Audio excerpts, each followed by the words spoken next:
마이클 캐릭이 임시감독으로 올드 트래포드에 돌아왔습니다.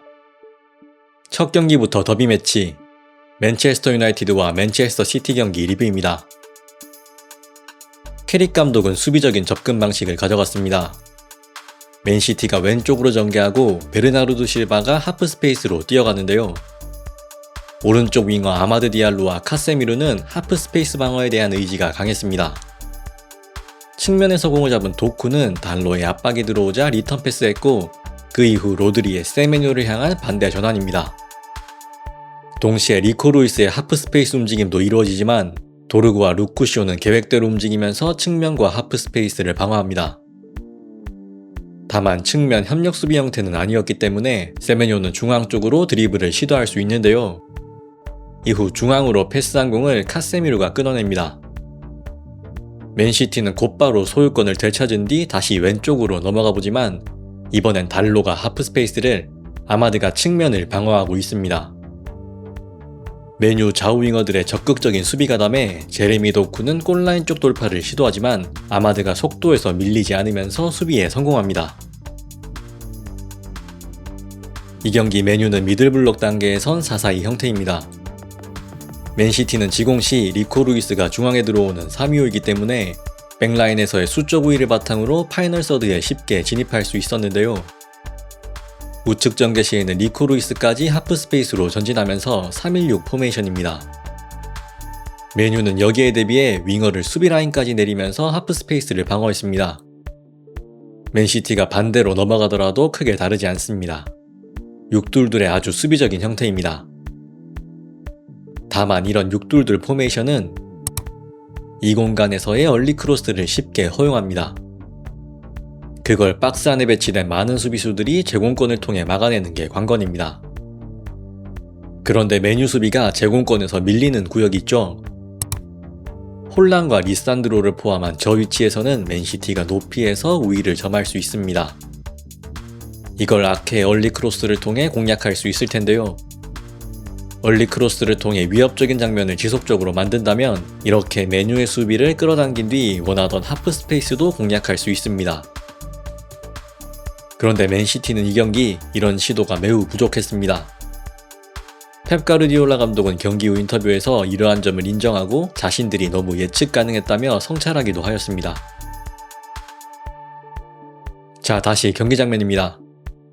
맨시티가 우측으로 전개하자 도르구는 당연한 듯 내려가서 하프 스페이스를 방어합니다. 세메뇨는 상대 협력 수비가 없기 때문에 중앙 쪽으로 쳐놓고는 얼리 크로스를 시도하는데요.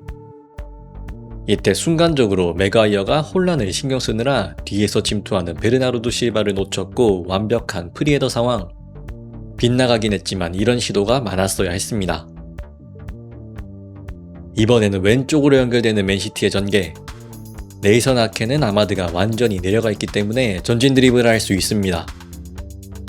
이때 박스 근처에서 홀란과 리산드로 마르티네스가 붙어 있습니다. 두 선수의 신장 차이는 16cm. 하지만 아케는 이전보다는 베르나르도 실바의 하프 스페이스 침투를 활용합니다. 오히려 저 경합은 상대 수비수 맥과이어가 우위인데도 말이죠. 맨유 입장에선 예측 가능한 상황이었습니다.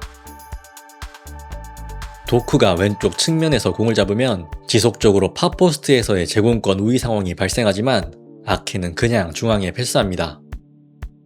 맨시티의 전반 점유율이 72%에 달했는데 슈팅은 4개뿐이었던 이유입니다. 정작 지금은 하프 스페이스가 비었지만 별다른 움직임은 없었고 공은 우측으로 갔다가 다시 좌측으로 돌아오면서 똑같은 상황의 반복인데요. 전반 막판이 된 이 시점에서야 처음으로 제공권에서 우위인 먼쪽 골대를 향한 아케의 왼발킥이 나왔지만 킥이 너무 짧게 이루어지면서 장면이 되진 못합니다. 거기에다 후반은 아케가 뛰었던 왼쪽 풀백 자리에 오라일리가 투입되면서 저런 장면은 나오지도 않았습니다.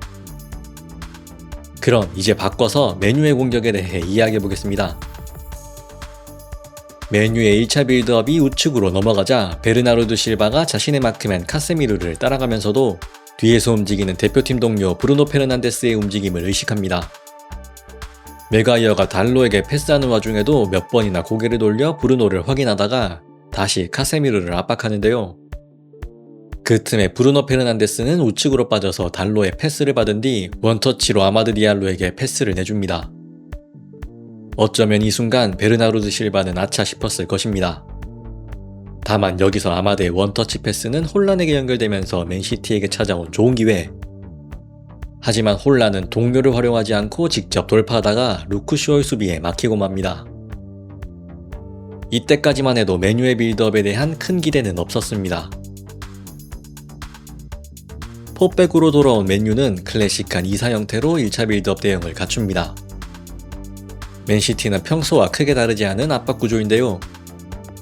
혼란이 맥과이어 쪽으로 돌아뛰면서 맨유의 빌드업 방향을 강제한 뒤 풀백까지 전진하는 압박입니다. 하지만 맨유는 맨시티의 측면 유도에 당하지 않고 카세미로의 원터치 패스를 활용해 맥과이어에게 연결합니다.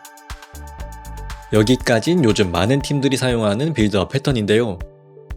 이후 공격형 미드필더 브루노 페르난데스가 측면으로 빠지면 베르나르도 실바와 알레이 모두 이 움직임에 반응했습니다.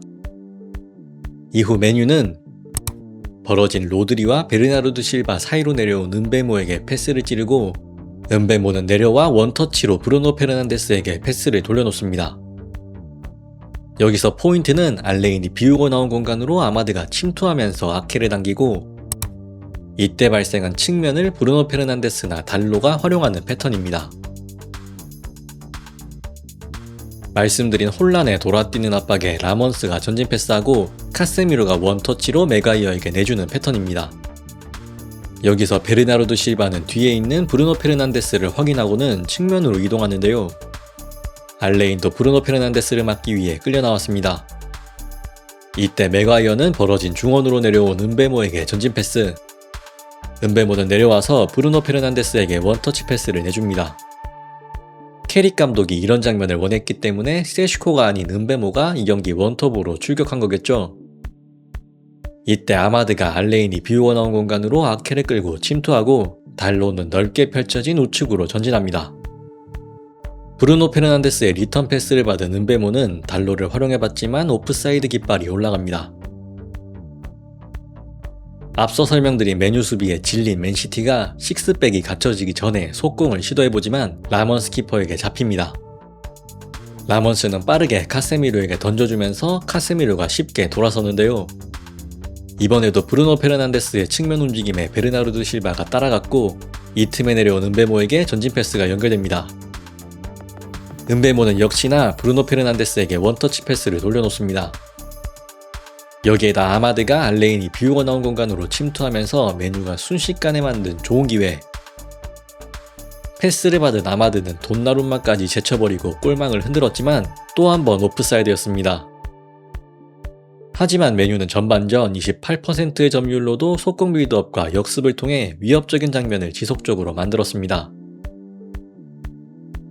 거기다 맨유는 롱 빌드업도 어느 정도 섞어서 사용했습니다. 전반 막판 라몬스의 롱킥을 메이누가 포든과의 경합에서 승리하며 공을 머리에 맞춘 뒤 체력에서 우위인 맨유가 세컨볼까지 따내며 소유권을 얻습니다.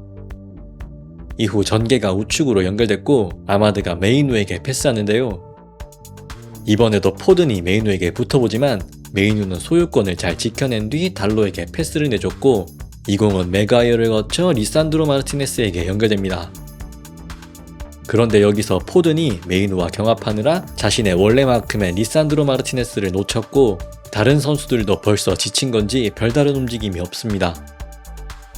맨유와 달리 주중 리그컵 경기를 치른 여파일지도 모르겠습니다. 리산드로 마르티네스는 이 기회를 놓치지 않고 뒷공간으로 침투하는 브루노 페르난데스에게 완벽한 왼발킥을 찔렀고 브루노 페르난데스도 돈나룸마를 무력화한 뒤 침착하게 수비마저 제치면서 득점으로 마무리하지만 이 득점도 오프사이드로 취소됩니다. 그러나 분명한 건 시간이 흐를수록 맨유가 에너지 레벨로 맨시티를 압도했다는 점입니다. 그게 극명하게 드러나는 후반전 장면입니다. 니코 루이스가 혼란에게 던진 공이 카세미로의 머리에 걸립니다. 이 공은 도르그와 브루노 페르난데스, 은베모를 거쳐 아마드에게 연결되는데요. 이런 원터치 전개가 계속 일어나는 동안 맨시티 선수들은 경합조차 펼쳐보지 못했습니다. 여기서 달로까지 빠른 스피드로 도쿠를 앞지르면서 기회를 만들고 여기서 시도한 크로스는 아무에게도 걸리지 않았습니다. 하지만 메뉴가 왼쪽에서 오른쪽으로 넘어간 뒤 크로스 마무리하는 이 패턴을 기억해 두실 필요가 있습니다. 이후 맨시티의 프리킥을 맥과이어가 헤더로 따냈고 은베모 앞에 떨어지면서 메뉴의 역습 기회. 셰르키는 이 역습을 저지하지 못했고 패스를 받은 브루노 페르난데스가 전진 드리블로 공을 운반한 뒤 4대3 상황을 잘 활용하는 스루패스 전개를 통해 메뉴가 마침내 돈나루마 키퍼를 뚫어내고 앞서갑니다. 득점 이후에도 이전에 설명드린 장면과 비슷한 상황이 계속 나옵니다. 루크쇼의 스로이는 로드리에게 걸렸지만 메이누가 세컨볼을 따냄과 동시에 브루노 페르난데스에게 패스.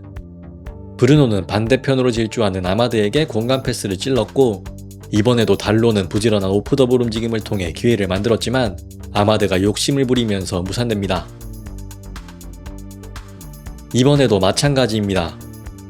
맨시티는 이렇게 한쪽 측면에 선수 다수를 배치하고도 여기서 나오는 세컨볼이나 상대의 원터치 전개를 전혀 통제하지 못하면서 공이 중앙으로 살아나오는 걸 허용합니다.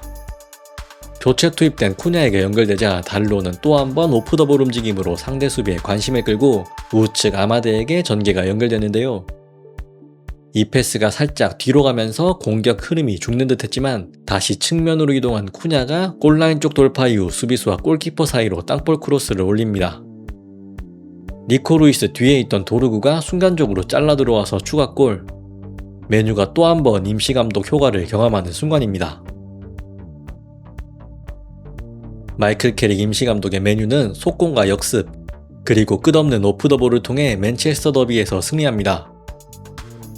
많은 체력을 요구하는 전술이지만 이번 시즌 유럽 대항전을 치르지 않고 이미 국내 컵 대회도 다 떨어진 상황이라 이러한 접근 방법은 나쁘지 않아 보입니다. 반면 맨체스터 시티는 최근 리그 4경기 3무 1패, 선두 아스날과 점점 멀어지고 있습니다. 무엇보다도 주축 자원들의 부상과 빡빡한 경기 일정으로 인한 체력 고갈이 걱정입니다. 저는 더 좋은 영상으로 돌아오겠습니다. 지금까지 축구공학자 탑샷이었습니다.